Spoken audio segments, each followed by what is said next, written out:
Les chrétiens et les juifs, Oui. ils prient le même Dieu, le Dieu d'Abraham, d'Isaac et de Jacob. Ouais. Mais les juifs, il y a beaucoup de juifs qui ne croient pas que Jésus est Dieu. D'accord. Ok. Voilà. Et entre les musulmans et les chrétiens. Alors, Une interrogation. les musulmans et les chrétiens, ils n'ont pas le même Dieu.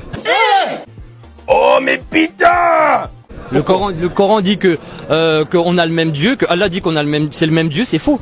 Parce que j'invite vraiment tous les musulmans à lire Jean chapitre 10, parce que Jésus a dit que mes brebis entendent ma voix, elles n'écouteront pas la voix des étrangers. Et en fait, la voix de l'islam pour les chrétiens, c'est une voix étrangère. C'est des soignants, je suis déçu. Je donne un exemple. Dans un verset du Coran, il y a écrit que le prophète Salomon, il a parlé à une dame, la reine de Séba, je crois. Il lui a dit dans une lettre écrite, il lui a dit Allah le tout miséricordieux, le très miséricordieux. Mais le prophète Salomon, quand on va lire dans les livres juifs, jamais quand il parlait à Dieu, il lui disait le tout miséricordieux, le très miséricordieux. Dans toutes les Bibles au monde, dans toutes les Torahs, dans tous les livres juifs et chrétiens, jamais un prophète, quand il parle à Dieu, il dit Allah le tout miséricordieux, le très miséricordieux. C'est faux. Pensée du jour. Pas comme ça qu'on parlait à Dieu à l'époque des Juifs et même à l'époque du christianisme. Donc ça c'est un exemple. Après il y a d'autres exemples. Le fait que Dieu il dise dans Matthieu 3,16 celui-ci c'est mon fils bien-aimé.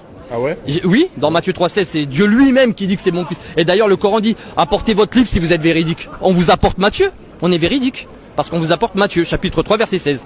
Il dit que Dieu lui-même en personne, il dit le jour du baptême de Jésus c'est mon fils. On a un livre qui est c'est véridique, donc on vous apporte le livre. Alors pourquoi les musulmans ont juste un truc, ils disent parce qu'on croit qu'il y a le Saint-Esprit, le Père et tout ça, ce n'est pas un Dieu, c'est trois dieux, plusieurs dieux. Ils disent qu'on croit que les chrétiens sont polythéistes et non pas monothéistes.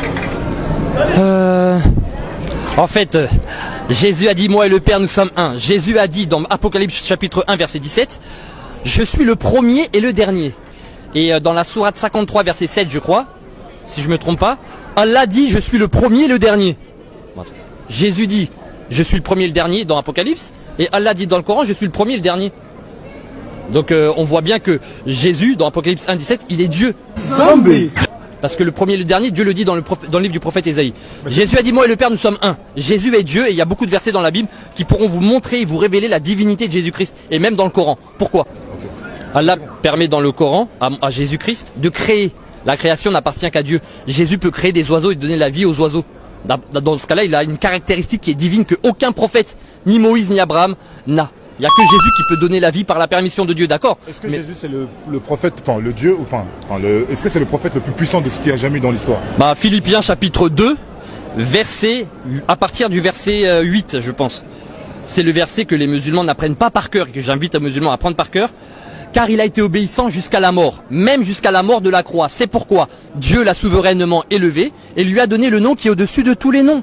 Le nom de Jésus, c'est le nom qui est au-dessus de tous les noms. Et Apocalypse chapitre 5, à partir du verset 13, Jean a entendu toutes les créatures qui sont dans le ciel, sur la terre, sous la terre, sur la mer et tout ce qui s'y trouve. Il les a entendues, toutes les créatures, dire à celui qui est assis sur le trône et à l'agneau. Mais l'agneau, c'est Jésus. Soit la louange, l'honneur, la gloire et la force. Apocalypse chapitre 5 à partir du verset 13. Donc de même titre que Dieu reçoit l'honneur, Jésus reçoit le même honneur.